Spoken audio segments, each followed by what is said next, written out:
에베소 3장 5절 말씀 보겠습니다. 이제 그의 거룩한 사도들과 선지자들에게 성령으로 나타내신 것 같이 다른 세대에서는 사람의 아들들에게 알리지 아니하셨으니. 네, 5절은 그렇습니다. 문자적으로 보면 이래요. 사도 바울이 앞절에서 깨달은 비밀을 거룩한 시대에 사도들과 선지자들에게만 성령 외에 나타내졌고 라고 했습니다. 거룩한 시대, 이게 무슨 말이냐면 구별된 어떤 시대. 지금 이 시대에 이제 사도들과 선지자들에게만 성령으로 의해서 이제 그 비밀이 깨달아졌다는 거예요. 그러니까 이제 본인도 사도로 부름을 받았으니 당연히 자기도 하나님의 말씀을 깨닫게 되었다라는 겁니다. 그래서 여기서 선지자라고 그랬는데, 이 신약은 구약의 선지자들을 말하는 건 아니에요. 신약 시대에 활동했던 선지자들을 이야기합니다. 신약 시대도 선지자들이 있었느냐? 네, 있습니다. 사도행전 13장 1절 말씀. 안디옥 교회에 선지자들과 교사들이 있으니 곧 바나바와 니게르라 하는 시므온과 구레네 사람 루기오와 분봉왕 헤롯의 젖동생 마나엔과 및 사울이라. 네, 그들이 신약시대 선지자로 활동했던 사람들이고요. 그 다음에 사도행전 21장 10절. 여러 날 머물러 있더니 아가보라 하는 한 선지자가 유대로부터 내려와. 네, 거기도 보면 선지자가 있죠. 네. 사실 그 신약 시대에도 그 시대는 거의 구약과 신약이 겹쳐지는 시대. 5절에 그렇지, 사람의 아들들에게는 알리지 아니하였으니 이렇게 했어요. 사람의 아들들은 구약 시대 사람들을 지칭한다라고 이제 보통 주석들은 그렇게 다 했어요. 그래서 이제 복음의 비밀, 십자가의 구속의 은혜라든가 이방인이 구원받는, 이건 다 복음의 비밀이었잖아요. 사도 바울도 그걸 알지 못했었고, 그런데 이제 다메섹 도상에서 예수님 만나자 그때 이제 알게 되었는데, 그건 이제 구약 시대의 사람들에게는 알려지지 않았던 비밀이다, 그 소리 하는 겁니다. 그런데 사실 저는 이게 문자적인 해석보다는 그 안에 어떤 당긴 내용을 한번 살펴보려고 그래요. 이 시대에는 사도나 선지자들이 하나님이 특별히 구별하여 세우지 않았고, 이 시대에는 사실 선지자와 사도들이 특별히 구별되어 있지는 않아요. 사실은 모든 성도가 구별된 자들로 사도와 선지자의 사명을 명받았다는 거죠. 우리 모두가 구약시대의 선지자들 같이 또 초대교회 사도들 같이 그들이 하는 사명을 우리가 모든 성도들이 이 시대는 받았다는 겁니다. 사도행전 1장 8절 한번 보시겠어요? 오직 성령이 너희에게 임하시면 너희가 권능을 받고 예루살렘과 온 유대와 사마리아와 땅끝까지 이르러 내 증인이 되리라 하시니라. 네, 예수님의 복음의 진리를 전하는 사람들, 그거 증인되는 사람들이 바로 이 시대의 사도들이고 선지자들이잖아요. 그리고 사람의 아들들은, 여기 사람의 아들들에게는 알리지 않았다라고 했잖아요. 어때요? 사람의 아들은 성경에서 하나님의 아들과 세대와 시간이 다른 세상에 살아가는 존재들로 항상 하나님과 성도를 대적하는 죄악 가운데 처한 자들이며, 그들이요 다른 세대에 다른 세상을 산다는 겁니다. 성도들은 그들의 세대에서 나와 다른 세대, 다른 시간대를 살아가는 자들인 것입니다. 이게 무슨 말이냐면, 다른 시대의 아들들이라고 하는 건 저는 이렇다고 생각하는 거죠. 이 시대에서는 다른 두 시대의 아들들이 살아간다는 거예요. 다른 시간대, 다른 세계. 자, 우리는 같은 세상 속에 살고 있지만 우리의 삶의 자리는 세상에서 옮겨진 영원 세계 속에 사는 존재들이라는 거죠. 우리가 육신을 벗으면 바로 영원 세계로 들어가잖아요. 지금도 우리가 옮겨졌다고 하잖아요. 그래서 다른 세대 아들들은 세상 모든 사람들, 그들에게는 복음이 알려지지 않았잖아요. 하나님의 백성들에게만 알려졌다는 거죠. 여기서 이제 사람의 아들들에 반대되는 우리는 하나님의 아들들이라는 거죠. 그래서 우리는 다른 시간대에 다른 세대에 살아가는 사람들이라는 겁니다. 그래서 창세기 11장 5절 있어요. 여호와께서 사람들이 건설하는 그 성읍과 탑을 보려고 내려오셨더라. 그렇죠? 거기에 보면 그 창세기 11장 5절 거기에 보면 사람들이라고 그랬죠. 거기 뭐라고 돼서 다시 한번 읽어보시겠어요? 여호와께서 사람들이 건설하는 그 성읍과 탑을 보려고 내려오셨더라. 오케이. 그건 사람들이라고 했죠. 근데 사실 원어대로 하면 그게 사람의 아들들이라는 말이에요. 그 사람의 아들들이라는 건 우리가 창세기를 공부할 때에도 보면 노아 홍수에 보면 노아 홍수가 시작될 때 하나님의 아들들과 사람의 딸들이 결혼했다 했고 그게 죄악으로 관영해지기 시작하는 시초라 그랬잖아요. 거기 보면 하나님의 아들들이 있다고 말했으면 사람의 아들들이 있다는 거 아니야. 지금 그 사람의 아들들이 누구로 보면 조금 전에 창세기 11장 5절에 본문 읽은 대로 그게 사람들이라는 게 그게 사람의 아들들이에요. 그러면 사람의 아들들이 뭔지 알겠죠? 네? 그래서 지금 여기 사도가 마을 사도는 말하는 겁니다. 5절에서 사람의 아들들에게는 하나님의 구원의 비밀이 알려지지 않았다. 그렇게 하는 겁니다. 그 다음에 마가복음 3장 28절 내가 진실로 너희에게 이르노니 사람의 모든 죄와 모든 모독하는 일은 사하심을 얻되. 그렇게 됐죠. 사람의 모든 죄가 이랬죠. 거기도 그 사람의 아들들이라는 말입니다. 그건 사람이라고 했어요. 그러니까 이제 사람의 아들들이라고 할 때는 성경에 굳이 사람의 아들이라고 구분할 때는 그런 의미가 있다는 겁니다. 즉 하나님의 말씀인 영생의 진리는 하나님의 아들들에게만 주어진 것입니다. 세상 사람들은 관심 없죠. 세상의 지식과 지혜로는 알 수 없고 성령 받은 성도만이 깨닫게 된다는 거예요. 성경의 말씀은 그냥 듣고 읽고 한다고 아는 건 아니에요. 성령의 역사로 깨닫게 하면 깨달아지는 겁니다. 깨닫게 된다는 말은 깨달아 알았다는 말은 믿는다는 말이에요. 깨달아 알아야 믿을 거 아니에요. 그죠? 이렇게 되는 겁니다. 그리고 6절 이는 이방인들이 복음으로 말미암아 그리스도 예수 안에서 함께 상속자가 되고 함께 지체가 되고 함께 약속에 참여하는 자가 됨이라. 네, 이 복음의 비밀은 무엇이냐면 이 복음의 비밀은 이스라엘 백성에게만 주어진 복이 아니라는 거죠. 이방인 중에서도 창세전에 예정된 택한 백성들에게도 주어진 복으로 그들도 그리스도 예수 안에서 함께 상속자가 되고 지체가 되고 약속에 참여하는 자가 되었다라는 겁니다. 그는 곧 우리죠. 우리 원래 선민들이 아니었어요. 이스라엘 백성, 구월 언약의 백성들이 아니었다는 거죠. 그러나 만세전에 계획된 복음의 비밀 안에는 우리가 다 예정되고 작정되어 있었다는 거예요. 구원의 백성으로. 그런 자들만 이방인에게서 돌아오는데 모든 사람이 돌아오는 게 아니고 그 만세전에 택정받은 자들만 돌아온다는 거예요. 그래서 우리가 지금 여기 이 자리에 있는 겁니다. 세상 사람은 지금 바깥에 일하고 있잖아요. 다 다른 있잖아요. 하나님 예배 드릴 수 있는 자들은 만세전에 택정받은 하나님의 백성들만 하나님을 예배 드린다는 겁니다.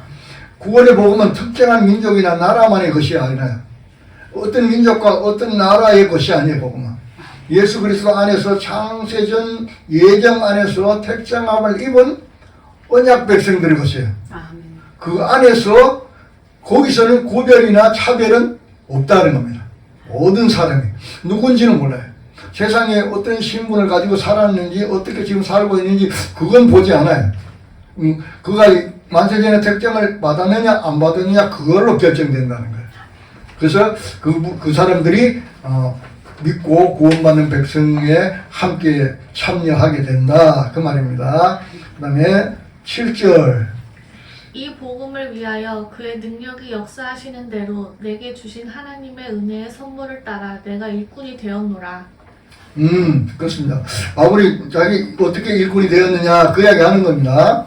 이 복음의 일꾼은 인간의 능력인 하나님의 능력이요 권세인 성령의 역사하심 그거로 일꾼이 된다는 거예요. 인도하심 안에서 사명을 감당하는 자로서 이 복음 전도의 사명 또한 자신의 결정에 의한 것이 아니라 하나님의 은혜의 선물이라는 거예요. 그건 언제 그렇게 되어졌냐? 창세전에 예정되었고 경륜이 때가 되면 부르심을 입혀진 일꾼들이라는 거예요. 이거 굉장히 중요합니다. 자, 좀 약간 말이 길어졌는데요. 그럼 어떻게 하나님의 이 비밀을 깨달아 알아서 이 비밀을 전하는 하나님의 일꾼이 되느냐? 인간의 결정하게나 인간이 알아서 결심해서 되는 게 아니라는 겁니다. 인간의 능력으로 되는 게 아니라 능력이 있어서 되는 게 아니라는 겁니다. 하나님의 능력이요 권세인 성령의 역사하심 안에서 된다는 거예요. 성령 받은 자가 그 다음에 성령의 역사하심과 인도하심 안에서 사명을 감당하는 자들이라는 거죠. 그죠? 우리가 하나님의 사역을 하는데 우리 노력과 힘으로 한다고 하니까 대단히 힘든 겁니다.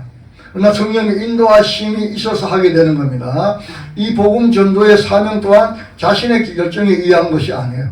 하나님의 은혜의 선물이에요. 자, 우리가 사도로 부름받고 하나님의 자녀로 부름받고 하나님의 복음을 전하는 자가 되는 거, 그거 선물이라는 거예요. 은혜의 선물이라는 겁니다. 그게 언제 되어졌냐? 창세 전 예정되었다는 거예요. 경륜이 때가 되면 경륜이 때라는 것은 우리가 각자가 틀리잖아요. 하나님 부름받은 시기들이 틀려요. 이 땅에 태어나서. 그죠? 그게 경륜이 때입니다. 경륜이라는 것은 바퀴 굴러가는 하나님의 섭리가 이렇게 쭉 바퀴 굴러가다가 어떤 때에는 누가 교회에 들어오고 누가 또 들어오고 이렇게 각자 교회에 들어오는 하나님 부름받아 일꾼이 된 때가 각자 틀리다는 거예요. 그것까지도 하나님의 만세전에 다 계획하고 예정되어 있었다는 겁니다. 그래서 입혀진 그 부름을 하나님이 우리에게 입혔어요.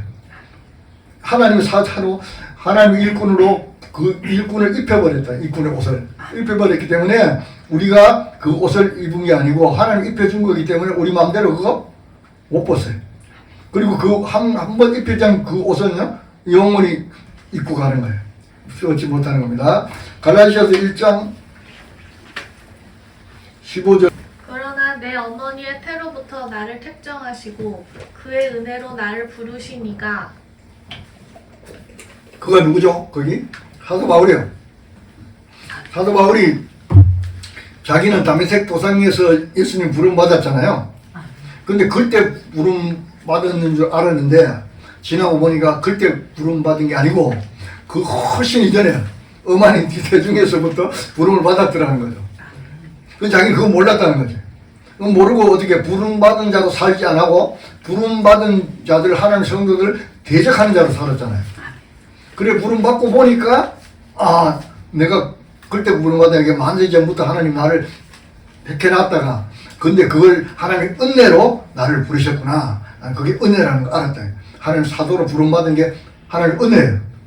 우리 모두가 하나님의 백성으로 이 시대에 복음 전하는 자도 구원 부름받은 것은 하나님의 은혜예요. 우리의 능력이나 실력을 봐서 선택해서 뽑아진 게 아니라고 말해요. 하나님의 은혜로 되어진 거랍니다. 그 다음 고린도전서 15장 10절.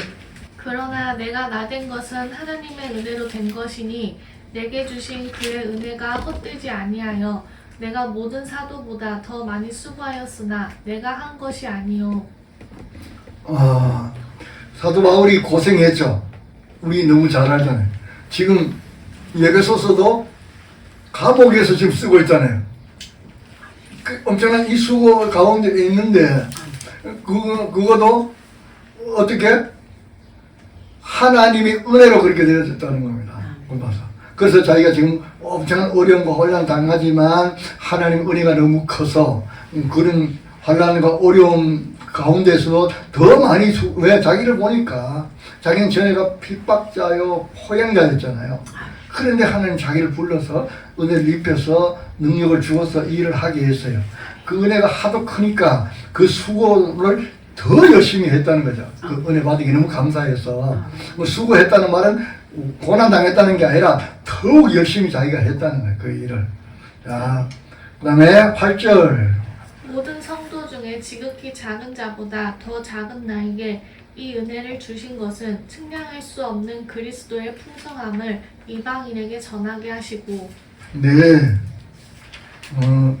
이방인의 전도자인 사도 바울이 이방인의 전도자라고 자칭을 했잖아요. 그 사도 자신은 성도 중에 가장 작은 자로서 하나님의 선물인 은혜로 일꾼이 되었다고 하는 겁니다. 가장 작은 자인데 어떻게 그러면 작은 자가 큰 자들이 일꾼을 해야지. 작은 자인데 어떻게 일꾼이 되었냐 하면 하나님의 준 은혜의 선물이라는 거예요. 그래서 선물을 자기가 받아서 일꾼이 되었다라는 거고, 하나님의 은혜로 된 사역자라는 직분은 지극히 작은 자의 자리에서 섬김과 봉사의 직분이라 그런 뜻이 있습니다. 작은 자로 자기를 인식하지 않으면 남인 걸 섬기거나 봉사하지 않아요. 그럴 거 아니에요? 내가 크다고 치면 섬김을 받아야지. 하나님의 일꾼의 가장 기본은 섬김과 봉사의 자리에 있는 작은 자라는 인식이 있어야 된다는 거죠. 그래서 자기는 작은 자로 하는 겁니다. 그래서 교회의 모든 직분자들은 주님의 섬김과 봉사의 삶과 십자가의 희생의 자리에 선 작은 자로 그가 그리스도에 측량할 수 없는 은혜의 풍성함을 깨달은 복음 전도의 사역자로서요 하나님의 은혜의 선물을 받은 일꾼이라는 겁니다. 자, 일꾼의 자세가 그거라는 거예요. 내가 섬기는 주님이 누군지 알아야 되고, 그분으로부터 받은 은혜가 얼마나 큰지 알아야 되고, 그 측량할 수 없는 그 은혜를 받은 내가 하나님의 사역자로서 복음을 전하는 것이 얼마나 대단한 건지 알아야 된다는 거죠. 그러면 그 주님의 삶의 섬김이었잖아요. 그 섬김과 봉사의 자리에서 주님에 맡겨진 사역을 하는 일꾼이 될 수 있다 그 말입니다. 그리고 사도의 지극히 작은 자라는 고백에는 일꾼의 자세가 거기에 있어야 된다는 거죠. 근데 일꾼이 위에 있어가지고, 요즘 뭐 일꾼이 위에 있는 사람 되게 많아요. 일꾼이 위에 있어가지고 힘을 가지고 도리어 사람들을 다스리려고 하죠. 그래서 이제 문제가 되는 경우도 있는데, 보통 이단들의 그 교주들 보면 거의 하나님 대접받잖아요. 그러니까 그게 문제가 되는 겁니다. 근데 일꾼의 자세가 작은 자여야 된다라고 하고, 또 자신이 하나님의 은혜의 실존 앞에서 얼마나 큰 죄인이고 또 얼마나 미약한 존재인가를 깨닫게 되었다는 겁니다. 자, 사도 바울이 그전에는 큰 자였어요. 그는 랍비였고, 그리고 최고 학문을 받은 자였고, 모든 사람들로 하여금 존경을 받는 큰 자였습니다. 섬김을 받고 대접을 받는 자였어요. 그런데 그가 예수님을 만나서 그 앞에 자기가 딱 서는 순간 자기가 누군지 알았어요. 자기는 너무나 미약한 존재고 너무나 큰 죄인이라는 걸 알게 된 거예요. 그래서 그가 이렇게 말하잖아요. 나는 죄인 중에 괴수다. 그전에는 아니죠. 나는 죄인이 아니야. 구원받은 하나님의 선민이고 그 중에서도 나는 랍비고 이렇게 했어요. 근데 하나님의 실존 앞에 자기가 섰죠. 사울아 사울아 부르는 하나님 음성 앞에 서게 된 거 아니에요. 그 서는 순간 자기를 딱 보니까 자기는 너무너무 미약한 존재잖아요. 하나님 앞에서. 그리고 자기가 또 무슨 일을 했는지 알잖아요. 그래서 자기는 죄인인 것을 깨닫게 된다는 거죠. 9절. 영원부터 만물을 창조하신 하나님 속에 감추어졌던 비밀의 경륜이 어떠한 것을 드러내게 하려 하심이라. 사도는 그저 하나님의 은혜의 선물로 일꾼이 된 하나님이 뜻을 말하는 거예요. 왜 하나님이 나를 은혜의 선물인 일꾼이 되게 하셨느냐 하면 그 말이죠. 그 뜻은 창세전 시공이 존재하지 않은 그 영혼 안에서 이거 천지 만물을 창조하기 그전 거기는 영혼 세계잖아요. 영혼 안에서 하나님이 마음으로 예정하시고 작정하신 창조 계획 속에서 완성된 택한 성도들의 구원의 복음을 드러내어서 전하는 일꾼으로 사도 자신이 부름을 입었다는 겁니다. 왜 자기가 하나님의 선물인 일꾼의 부름을 입었느냐 하면 구원의 비밀을 세상에 전하려고 나타내려고. 근데 그 비밀이 언제 된 거냐 하면은 만세전에 되었다는 겁니다. 그걸 지금 자기가 드러내는 자가 되었다는 거예요. 천지 만물이 있기 전에 영원 속에 하나님 마음 안에 있다는 거는 계획이라는 거죠. 계획은 마음 안에 있잖아요. 그 계획 안에 있었던 이 구속사를, 그거니까 비밀이잖아요. 그 비밀을 세상에 전하려고 하나님이 자기를 불러서 일꾼 세웠다 그 말입니다. 그러니까 내가 지금부터 전하는 거는 내 말이나 내 지식이 아니야. 그때는 사도 바울의 지식이라고 사도 바울의 말이라고 하는 사람들도 있어요. 그게 어떻게 복음이냐 하는 사람이 있어요. 그들에게 말하는 겁니다. 내 말은 내 말이 아니고 하나님이 만세 전에 이 우주 만물이 있기 전에 있었던 구원의 비밀이야. 그걸 내인데 깨닫게 해서 그래서 내가 깨달은 대로 전하는 거야. 그 말하는 겁니다. 여기서 사도가 비밀의 경륜이 드러내졌다. 그 드러내졌다라는 거예요. 자기로 드러내졌기 때문에 보는 거 아니에요. 볼 수 있잖아요. 그 감춰져 있으면 뭐하니까. 또 하는 것은 이 드러내다라는 단어가 기본적인 뜻이 빛에 의해 드러나게 하다. 그다음에 밝게 하다, 빛을 가져오다. 난 보게 만들다. 그런 뜻이에요. 자, 구절을 한번 더 읽어볼까요? 영원부터 만물을 창조하신 하나님 속에 감추어졌던 비밀의 경륜이 어떠한 것을 드러내게 하려 하심이라. 예, 드러내 보이려고. 그래서 바울이 그 드러내는 자로 부름을 받았다 그 소리입니다. 보게 만들다 뭐 그런 뜻이겠어요. 등에 이제 자신이 어둠에 매여 복음의 비밀을 보지 못하고 소경으로 살아온 사도에게 다메섹 도상에서 빛으로 찾아오신 주님을 만남으로 영적인 눈이 열려 복음을 깨닫게 됨을 말하는 겁니다. 그전에는 자기가 몰랐어요. 그걸 몰랐는데 하나님 주님이 찾아오셔서 강한 빛으로 찾아왔잖아요. 빛으로 찾아왔다는 말은 사도 바울은 뭐라는 거야? 어둠이라는 겁니다. 어둠에 있는 어둠은 뭐라? 소경이잖아요. 그는 복음에 대해 소경이었어요. 근데 자기는 눈 떠서 가장 잘 아는 자라 그랬잖아요. 복음을 잘 모르는 저 이단들에 서 있는 자들 잡아 죽이겠다고 하고 있는 거죠. 자기가 소경인데. 그러자 그 강한 빛으로 왔다라는 거는 그 빛은 자기가 소경이라는 걸 증거하는 거잖아요. 그때 소경이었다는 거예요. 그래서 그 빛으로 복음을 깨닫게 되었고 이 구원의 복음인 영생의 진리는 사망에 비친 어둠에 잡힌 사망의 존재가 스스로 깨달을 수 없다. 바울이 스스로 아무리 공부를 많이 하고 율법을 많이 하더라도 몰랐잖아요. 깨달을 수 없다는 거예요. 생명의 빛이 찾아와서 우리 마음 가운데 비춰질 때만 깨달을 수 있는 진리로 세상 모든 사람들의 것은 아니라는 거예요. 그렇죠? 그 빛이 아무나 찾아와서 깨닫게 하는 건 아니에요. 하나님이 예정하시고 작정하신 그 사람에게만 찾아와서 깨닫게 하시고 깨닫게 한 그를 세워서 복음을 전하는 사역자로 쓰는 겁니다.